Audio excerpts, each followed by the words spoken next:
Memang tidak ada. Aisyah radhiallahu anha pada saat tadi difitnah, kata Aisyah radhiallahu anha dalam kisah yang panjang saya ringkaskan, berkata saya pada salah satu perjalanan bersama Nabi SAW ketinggalan kalung.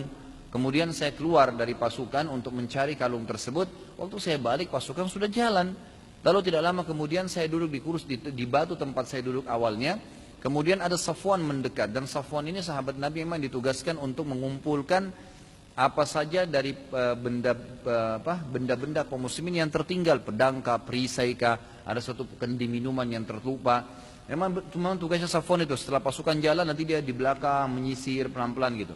Maka pada saat Safwan melihat saya dan dia mengenal wajah saya sebelum turun ayat hijab, sebelum Aisyah tutup dengan cadar, dikenal wajahnya. Maka Safwan mengalihkan pandangannya sambil berkata, Inna lillahi wa inna ilaihi raji'un. Hanya kalimat itu saja. Ya, kalimat istirja kata Safwan, sesungguhnya kami milik Allah, kami akan kembali kepada Allah. Lalu dia mendekatkan untanya kepada saya dan tidak bicara satu kalimat pun, membiarkan saya naik, lalu saya naik ke atas sepanjang jalan. Saya tidak mengucapkan satu huruf, satu kalimat pun, dan Safwan pun tidak menanyakan. Tidak tanya kenapa engkau ketinggal wahai Aisyah, ada apa, kemana Rasulullah, nggak ditanya satu kalimat pun, cuma murni menolong. Si Aisyah juga tahu kalau Safwan akan tolong, tidak bertanya terima kasih Safwan, apa, nggak ada, basa-basi nggak ada. Jalan. Di tengah jalan ternyata pasukan muslimin sedang mampir, gitu kan. Lalu Abdullah bin Ubaidillah bin Salul, salah satu pimpinan munafikin yang terkenal, ya. Ubaidillah bin Abdullah bin Salul namanya, Ubaidillah. Orang ini sangat jahat sekali. Dia melihat, ya, pada saat pasukan lagi berhenti, kata Nabi SAW, mana Aisyah? Maka waktu itu sahabat memikul Aisyah di geranda, dan geranda ini memang dipikul oleh 4 orang sahabat. Karena Aisyah memang sangat kecil badannya, ringan. Maka sahabat waktu ngangkat awalnya dikira Aisyah sudah ada di atas gitu kan. Dan Aisyah tidak pernah basa-basi dengan para sahabat. Udah jalan aja. Pas tiba Nabi SAW mengatakan, mana Aisyah? Biasanya kalau dalam perjalanan lagi istirahat, Aisyah keluar dan membantu menyiapkan kebutuhan Nabi SAW. Mereka panggil Aisyah, Ummul Mukminin, tidak ada suara. Dibuka gordennya, ternyata nggak ada. Maka ributlah satu pasukan, di mana Aisyah, mana Ummul Mukminin. Mungkin dicuri oleh mata-mata musuh, mungkin mati terbunuh, mungkin segala macam. Nggak lama kemudian di siang hari tersebut, jalanlah dari kejauhan Safwan sedang menarik kekangan untahnya dan Aisyah di atasnya radhiyallahu anham. Ya. Naik. Ubaidillah begitu lihat kejadian tersebut langsung angkat suara yang di pasukan. Lagi simpang siur nih, Aisyah kemana nih? Dia mengatakan, mana ada laki-laki dan perempuan jalan berdua terus tidak berzina. Difitnah, gitu kan? Maka berkecamuklah berita dalam pasukan tersebut, Aisyah berzina sama Safwan. Tanpa melihat siapa yang nyebarin, orang munafik yang nyebarin berita, gitu kan? Tersebar di pasukan tersebut. Nabi SAW diam saja pada saat itu, dan kita lihat bagaimana perilaku beliau menghadapi musibah ini. Kemudian datanglah Aisyah. Aisyah datang dengan ceria melayani Nabi SAW. Safwan juga masuk di pasukan seakan-akan tidak ada apa-apa. Setelah 2 minggu kejadian tersebut, kata Aisyah di Madinah, setelah sampai di Madinah, saya melihat perilaku Nabi SAW berubah, nggak kayak biasanya. Biasanya ramah, ya, Nabi SAW lebih banyak diam, gitu kan? Tidak seperti biasa lah ya, kemesraan pun berkurang gitu. Lalu Aisyah berkata, ya Rasulullah, kalau anda memang merasa tidak ada hajat dengan saya, artinya anda ingin sendirian sekarang, izinkan saya pulang ke ayah saya dan ibu saya.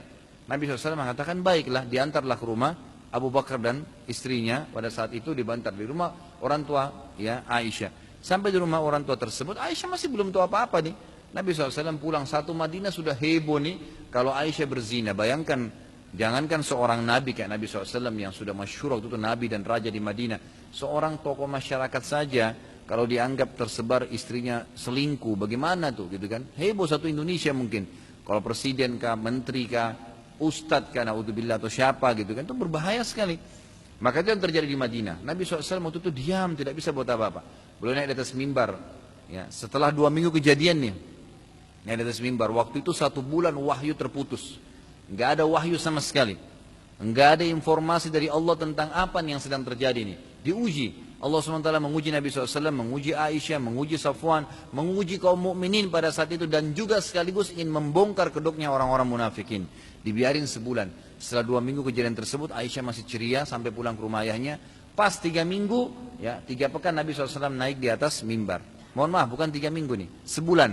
Pas sudah sebulan kejadian, Aisyah sudah pulang ke rumah orang tuanya 2 minggu. Maka sebulan kemudian, 2 minggu kemudian Nabi SAW pas genap sebulan kasus tersebut, naik di atas mimbar lalu berkata, kenapa ya ada orang-orang yang menyakiti aku di istriku padahal aku tidak tahu kecuali kebaikan dari mereka, dan menyakiti seorang sahabatku yang aku tidak tahu kecuali kebaikan dan ketakwaan darinya. Lalu berdirilah satu orang waktu itu dari orang Ansar dari suku Aus yang berkata, ya Rasulullah, kalau seandainya Anda perintahkan kepada kami akan memenggal lehernya itu penyebar berita. Ternyata penyebar berita adalah Ubaidillah bin Abdillah bin Salul. Ini orang dari asli orang Madinah juga, dari suku Khazraj. Dulu ya Madinah ini dipimpin oleh atau dikuasai oleh dua suku ini, Aus dan Khazraj. Setelah masuk Islam namanya Ansar gitu kan. Maka berdirilah orang dari Khazraj mengatakan kepada orang Ansar orang Aus tersebut, kau tidak ucapkan itu kecuali karena kau tahu demi Allah bahwasanya yang mengucapkan itu dari suku kami. Kalau dari sukumu kau tidak akan bicara. Ributlah akhirnya.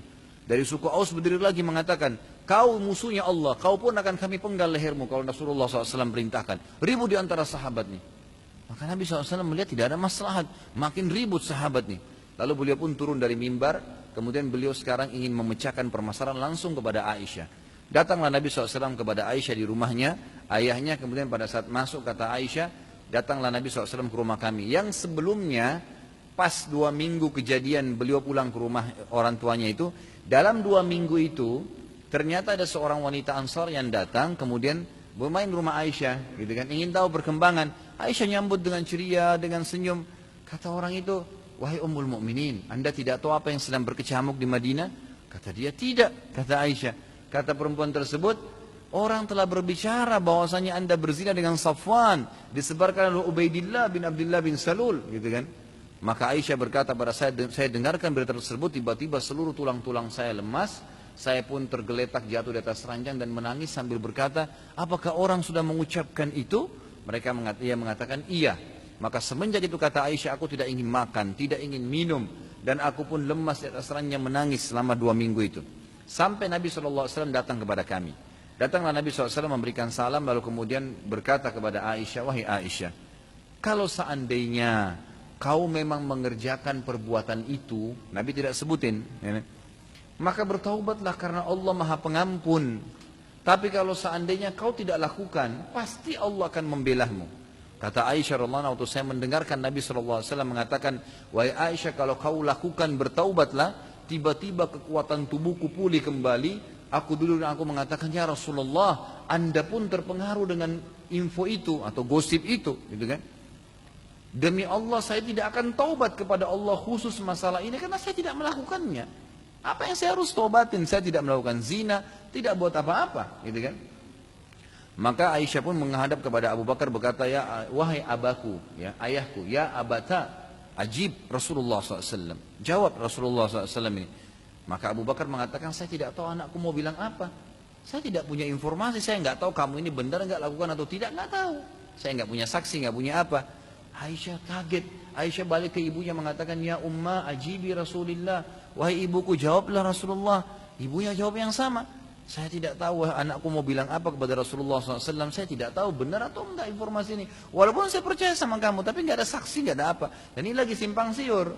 Maka Aisyah berkata, setelah saya tahu bahwa saya tidak ada lagi yang mendukung saya mengatakan kepada mereka semua sambil menangis, saya hanya mengucapkan kepada kalian apa yang diucapkan oleh Yakub pada saat anaknya Yusuf hilang. Dia mengatakan, innama ashku bathi wa huzni ilallah. Saya hanya mengeluhkan ya kesedihanku dan masalahku kepada Allah. Maka Aisyah berkata, saya pun menggeletakkan tubuh saya sambil menangis ya, dan saya tidak tahu harus buat apa lagi. Musibah berat sedang datang. Kata Aisyah, baru saja saya jatuhkan diri saya dan menangis, tiba-tiba Rasulullah SAW memojok di rumah kami, kemudian seperti biasanya telah turun wahyu kepada beliau. Setelah sebulan nih turun, maka Nabi SAW pun setelah beberapa saat ya menerima wahyu lalu berkata, terimalah berita gembira wahai Aisyah, Allah telah menurunkan pembelaanmu bahwasanya kau benar-benar bebas dari zina itu. Maka turunlah jelas Al-Quran menjelaskan masalah pembebasan Aisyah radhiyallahu anha. Apa kata para ulama?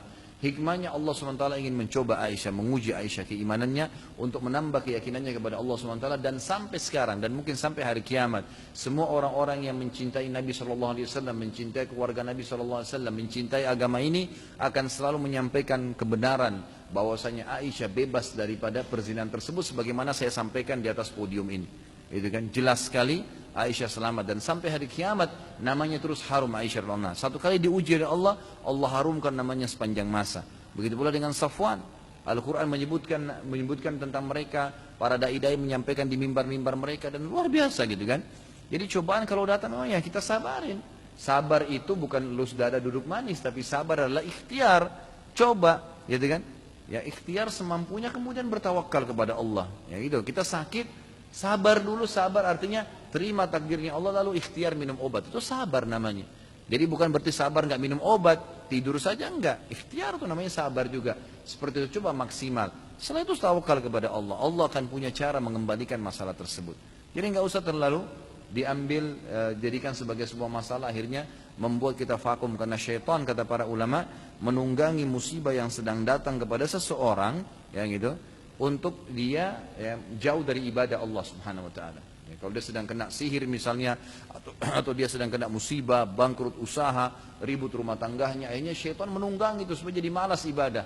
Wah, gimana bisa saya bisa khusyuk dalam sholat ya? Saya lagi begini, saya lagi begitu. Padahal sebenarnya itu kesempatan, gitu kan? Pada saat itulah kesempatan Anda khusyuk. Kalau musibah serang Anda tidak bisa khusyuk, lalu kapan lagi Anda bisa khusyuk? Gitu kan? Pasti beda doanya orang yang sedang musibah datang padanya dengan orang yang sedang sehat-sehat saja. Beda kan? Kalau Anda sedang sakit parah berdoa sama Allah dengan Anda lagi sehat, beda doanya kepada Allah SWT. Maka pada saat itu kesempatan syaitan menunggangi musibah seseorang agar dia malah jauh dari ibadah, karena itu adalah jalan keluar satu-satunya, beribadah kepada Allah Subhanahu Wa Taala.